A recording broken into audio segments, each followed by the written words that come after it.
ലൈലത്തുൽ ജുമുഅ ഖുൽ യാ അയ്യുഹൽ കാഫിറൂൻ വഖുൽ വല്ലാഹു അഹദ്. മഗ്രിബ് നമസ്കരിക്കുമ്പോൾ ഒന്നാമത്തെ റക്അത്തിൽ ഫാത്തിഹ കഴിഞ്ഞാൽ കാഫിറൂനെയും, രണ്ടാമത്തെ റക്അത്തിൽ ഫാത്തിഹ കഴിഞ്ഞാൽ ഖുൽ ഹുവല്ലാഹു അഹദും. അതേപോലെ തന്നെ ഫീ സ്വലാത്തിൽ ഇശാ നമസ്കാരത്തിൽ ഒന്നാമത്തെ റക്അത്തിൽ സൂറത്തുൽ ജുമുഅയും രണ്ടാമത്തെ റക്അത്തിൽ മുനാഫിഖൂനയും. അതേപോലെ വക്കാന യഖറഉ സ്വല്ലല്ലാഹു അലൈഹി വസല്ലം ഹബീബായ നബി ഫി സുബ്ഹി യൗമിൽ ജുമുഅ, വെള്ളിയാഴ്ച സുബ്ഹി നമസ്കാരത്തിൽ കാന യഖറഉ അലിഫ് ലാം മീം സജദ വഹൽ അതാ അലൽ ഇൻസാനി ഹീനും മിനദ് ദഹർ എന്ന് ഈ രണ്ട് അധ്യായങ്ങളുമാണ് ഹബീബായ നബി ഓതിയിരുന്നത്. ഇത് സാദുൽ മഅദിൽ ഹാഫിദ് ഇബ്നു ഖയ്യിം പറയുന്നുണ്ട്. ഈ രണ്ട് സൂറത്തായിരുന്നു മുസ്തഫ റസൂലുള്ളാഹി, ഇങ്ങനെയുള്ള സൂറത്തുകളായിരുന്നു ഹബീബായ റസൂലുള്ളാഹി സ്വല്ലല്ലാഹു അലൈഹി വസല്ലം ഓതിയിരുന്നത്. പിന്നെ ഹാഫിദ് ഇബ്നു ഖയ്യിം തന്റെ സാദുൽ മഅദിൽ പറയുന്നുണ്ട്, ഞാൻ വിശദീകരിക്കുന്നില്ല. ഇമാം ഗസാലി തങ്ങൾ യഹ്യയിൽ പറയുന്നു, വയസ്തഹബു ഫീ ഹാദൽ യൗമി വലൈലതിഹി അൻ യുസല്ലിയ അർബഅ റകഅത്ത് ബി അർബഇ സുവരിൻ. 4 സൂറത്തുകൾ കൊണ്ട് 4 റക്അത്ത് നമസ്കരിക്കൽ ഒരു പ്രധാനപ്പെട്ട സുന്നത്താണ്. ഏതൊക്കെ? 4 റക്അത്തുണ്ട്, 4 സൂറത്തുണ്ട്, 4 റക്അത്ത്. ഒന്ന് അൽ അൻആം, ഒന്ന് അൽ കഹ്ഫ്, ഒന്ന് സൂറത്തു ത്വാഹ, സൂറത്തു യാസീൻ. ഈ 4 സൂറത്ത് ഓതിയിട്ട് സുന്നത്ത് നമസ്കരിക്കുക പ്രധാനപ്പെട്ട സുന്നത്താണ്. ഇനി അത് കഴിഞ്ഞിട്ടില്ലെങ്കിലോ ഖിറാഅത്തു യാസീൻ വ ലുഖ്മാൻ വ സൂറത്തു ദുഖാൻ വ സൂറത്തുൽ മുൽക്ക് എന്ന 4 സൂറത്ത്. ഒന്ന് യാസീൻ, അല്ലെങ്കിൽ ലുഖ്മാൻ, അല്ലെങ്കിൽ സൂറത്തു ദുഖാൻ, മുൽക്ക്. ഇനിയോ നമസ്കരിക്കാൻ കഴിഞ്ഞിട്ടില്ലെങ്കിലും അത് ഓതണം. വലാ യദഉ ഖിറാഅത ഹാദിഹി സുവരിൽ അർബഇ ഫീ ലൈലത്തിൽ ജുമുഅത്തി ഫഫീഹാ ഫളലുൻ കസീർ. ഈ 4 സൂറത്തുകൾ യാസീന്, ലുഖ്മാന്, സൂറത്തു ദുഖാന്, സൂറത്തുൽ മുൽക്ക്, ഈ 4 സൂറത്തുകൾ നമസ്കാരത്തിൽ അല്ലെങ്കിലും ആ രാത്രി ജുമുഅ ദിവസത്തിന്റെ രാത്രി ഓതൽ പ്രധാനപ്പെട്ട സുന്നത്താണ്. عن أبي هريرة رضي الله عنه قال قال رسول الله صلى الله عليه وسلم من قرأ حميم الدخان ليلة الجمعة ഒരാൾ ജുമുഅ രാത്രിയിൽ ദുഖാൻ സൂറത്ത് ഓതിയാൽ ഗുഫിറ ലഹു, അല്ലാഹു അവനെ പുറത്തു കൊടുക്കുമെന്ന് ഹബീബായ നബി സല്ലല്ലാഹു അലൈഹി വസല്ലം. അത് പതിവാക്കിയാലോ ബനല്ലാഹു ലഹു ബൈതൻ ഫിൽ ജന്ന, ഇത് പതിവാക്കിയാൽ സ്വർഗ്ഗത്തിൽ അല്ലാഹു മാളിക നൽകും. എല്ലാ വ്യാഴാഴ്ച രാത്രിയും, വ്യാഴാഴ്ച അസ്തമിച്ച രാത്രി, വ്യാഴാഴ്ച രാത്രി എന്ന് പറഞ്ഞാൽ വ്യാഴാഴ്ച അസ്തമിച്ച രാത്രി, അഥവാ വെള്ളിയാഴ്ച രാവിന്, വെള്ളിയാഴ്ച രാവ് എന്ന് നമ്മൾ പറയും. കാസർഗോഡ് ഭാഗങ്ങളിലൊക്കെ വെള്ളിയാഴ്ച മനസ്സിലാവണില്ല, കാസർഗോഡ് ഭാഗങ്ങളിൽ വെള്ളിയാഴ്ച രാത്രി എന്ന് പറഞ്ഞാലും, വെള്ളിയാഴ്ച രാത്രി പറഞ്ഞാൽ വ്യാഴാഴ്ച അസ്തമിച്ച രാത്രിയാണ്. നമ്മളതിന് വെള്ളിയാഴ്ച രാവ് എന്ന് പറയും, അവർ രാത്രി എന്ന് പറയുന്നത് നമ്മൾ രാവ് എന്ന് പറയും. അങ്ങനെ ഒരു വ്യത്യാസം നമ്മളുടെ ഇടയിലുണ്ട്, ഒരു ഭാഷാപരമായൊരു വ്യത്യാസമാണ്. ശരിക്കണ്ട, വെള്ളിയാഴ്ച രാത്രി നിന്ന് കാസർകോട്ടേരും കൂടി കാസറ്റ് കേൾക്കുമല്ലോ എന്നിട്ട് കൊണ്ടുപോയി ഞാൻ പറയാം. വെള്ളിയാഴ്ച രാത്രി എന്ന് പറഞ്ഞുകൊണ്ട് എന്തെങ്കിലും ഉദ്ദേശം, അതായത് വെള്ളിയാഴ്ച പിന്നെ വ്യാഴാഴ്ച അസ്തമിച്ച വെള്ളിയാഴ്ച രാത്രി, വെള്ളിയാഴ്ചൻ്റെ ആ രാത്രി, ആ ദിവസം മുതൽ പ്രധാനമായ സുന്നത്ത് മുസ്തഫ നബി പറഞ്ഞു, മൻ ഖറഅ ഹമീം അദ്ദുഖാൻ ലൈലത്തുൽ ജുമുഅ, ജുമുഅയുടെ രാത്രി, ജുമുഅന്റെ തലേന്നുള്ള ആ രാത്രി ഒരാൾ, ജുമുഅയുടെ രാത്രി ഒരാൾ ഓതിയാൽ, ദുഖാൻ സൂറത്ത് ഓതിയാൽ ഗുഫിറ ലഹു, അവനെ പൊറുക്കപ്പെടുമെന്ന് ഖാല റസൂലുള്ളാഹി. വമൻ ലാ യഹ്സുനുൽ ഖുർആൻ, ഒരാൾക്ക് ഓതാൻ കഴിയില്ലെങ്കിലോ എങ്കിൽ ഫൽയുക്സിർ മിൻ സൂറത്തിൽ ഇഖ്ലാസ്, ഇഖ്ലാസ് സൂറത്ത് പരമാവധി അവൻ ഓതിക്കൊള്ളട്ടെ. അതേപോലെ ഇതൊക്കെ ആണ് പെണ്ണ് വ്യത്യാസമില്ല. ഈ പറഞ്ഞ നഖ മുറിക്കുന്നത് പോലത്തെ നീക്കം ചെയ്യുന്നത്, അതേപോലെ തന്നെ സുബ്ഹാനല്ലാഹ് വൽഹംദുലില്ലാഹ് 1000 വട്ടം ഓതുന്നത്, അതേപോലെ ഖുൽ ഹുവല്ലാഹു അഹദ് 1000 വട്ടം ഓതുന്നത്, ഇതിൽ ആണ് പെണ്ണ് വ്യത്യാസമില്ല. അതേപോലെ ആൺ പെൺ വ്യത്യാസമില്ലാത്തതാണ്. വൽയഖറഅ സൂറത്തുൽ കഹ്ഫി ഖാസ്സ, പ്രത്യേകമായി സൂറത്തുൽ കഹ്ഫ് ഓതുക രാത്രി പകൽ എപ്പോഴെങ്കിലും. അതിന്റെ 24 മണിക്കൂറിനുള്ളിൽ അൽ കഹ്ഫ് ഓതൽ പ്രധാനപ്പെട്ട സുന്നത്താണ്. അൻ അബീ ഹുറൈറ റളിയല്ലാഹു അൻഹു, മനസ്സിലാവണില്ലേ പറഞ്ഞത്?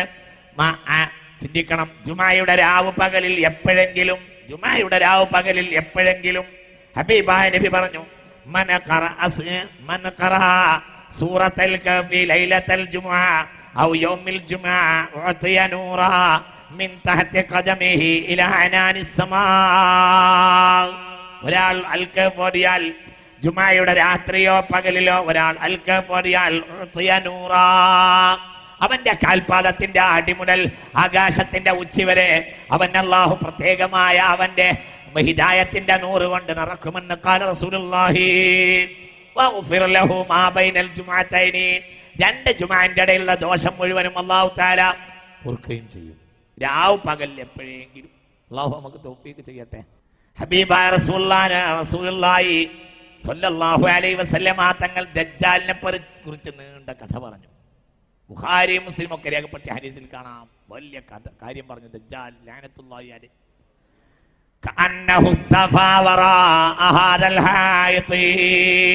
ഈ മതിലിന്റെ അപ്പുറത്ത് അവൻ ഒളിഞ്ഞ് ഞങ്ങളെ മേൽ ചാടാൻ വേണ്ടി നിൽക്കുന്നത് പോലെ ഞങ്ങൾക്ക് തോന്നി. അത്രത്തോളം ഹബീബായ റസൂലുള്ള പറഞ്ഞു. ദജ്ജാലിനെ കുറിച്ച് കഥ പറഞ്ഞു. ഞങ്ങൾ അതൊക്കെ ഇങ്ങനെ കേട്ടിരുന്നു. എല്ലാം കഴിഞ്ഞിട്ട് ഒരാള് ഹബീബിനോട് ചോദിച്ചു, ഈ ദജ്ജാൽ വന്നാൽ എന്താ ചെയ്യാൻ നബിയേ? ഇത്ര വലിയ നിഷ്ഠൂരൻ, ലോകം കണ്ട ഏറ്റവും വലിയ നിഷ്ഠൂരൻ ദജ്ജാലാണ്. ദജ്ജാലിനെ പോലത്തെ നിഷ്ഠൂരൻ ലോകത്തില്ല. ലോകം കണ്ട നിഷ്ഠൂരൻ ഫിർഔനല്ല, ദജ്ജാൽ. എന്തുകൊണ്ട്? മാമിൻ നബീൻ ഇല്ലാഹു അൻദറ ഖൗമഹു അനിൽ അഅ്വരിൽ കദ്ദാബ് സ്വഹീഹുൽ ബുഖാരി.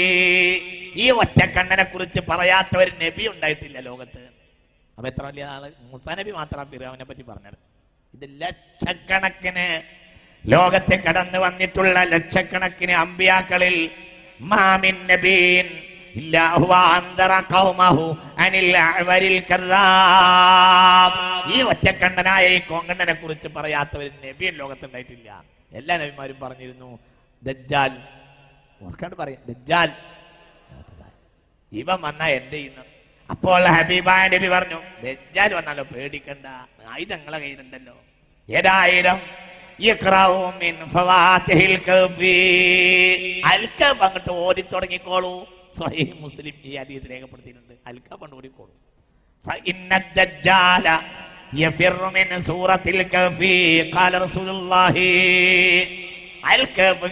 കേട്ടാൽ ദജ്ജാൽ ഓടി രക്ഷപ്പെടുന്നതാണ്. ഹബീബായ നബി പറഞ്ഞു അത് അൽകഫ്. നിങ്ങൾ പറയും ജോലിക്ക് പോവുകയാണോ വേണ്ടത്, അൽകഫ് പോവുകയാണോ വേണ്ടത് എന്ന് നിങ്ങൾ ചിന്തിക്കുക. അല്ലാഹു നമുക്ക് നാഫിയായ ഇൽമിനെ തരട്ടെ. അല്ലാഹു നാഫിയായ ഇൽമിനെ തരട്ടെ. ഹബീബായ റസൂലുള്ളാഹി മാത്രമല്ല, ഹബീബ് സാദുൽ മആദിൽ ഹാഫിദ് ഇബ്നു ഖയ്യിം പറയുന്നുണ്ട്, ശ്രദ്ധിക്കണം, അൽകഫിന്റെ പ്രാധാന്യം ഒന്നും അറിയാത്ത ചില സംഘടനകൾ കേരളത്തിലുണ്ട്. അതൊക്കെ വല്ലാത്ത സങ്കടങ്ങൾ തന്നെയാണ്. ഹബീബായ നബി പറഞ്ഞു, അലി ഇബ്നു അബീ ത്വാലിബ് തങ്ങളാണ് രേഖപ്പെടുത്തിയിട്ടുള്ളത്. സാദുൽ മആദിൽ ഹാഫിദ് ഇബ്നു ഖയ്യിം ഇബ്നു തൈമിയയുടെ ശിഷ്യനായ ഹാഫിദ് ഇബ്നു ഖയ്യിം സാദുൽ മആദിൽ പറയുന്നുണ്ട്, മൻ ഖറഅ സൂറത്തുൽ കഹ്ഫ് യൗമൽ ജുമുഅ ഫഹുവ മഅസൂമുൻ ഇലാ 8 അയ്യാം.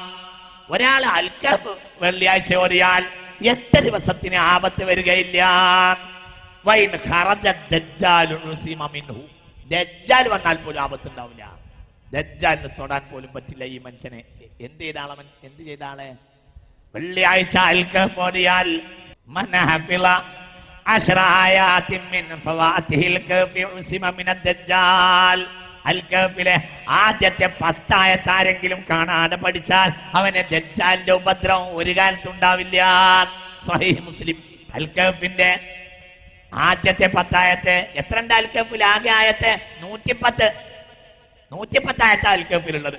അതിൽ ആദ്യത്തെ 10 ആയത്ത് ഇമാം മുസ്ലിം തന്റെ സ്വഹീഹിൽ രേഖപ്പെടുത്തിയിട്ടുണ്ട്. മൻ ഹഫിള 10 ആയാതിൻ മിൻ ഫവാതിൽ കഹ്ഫി.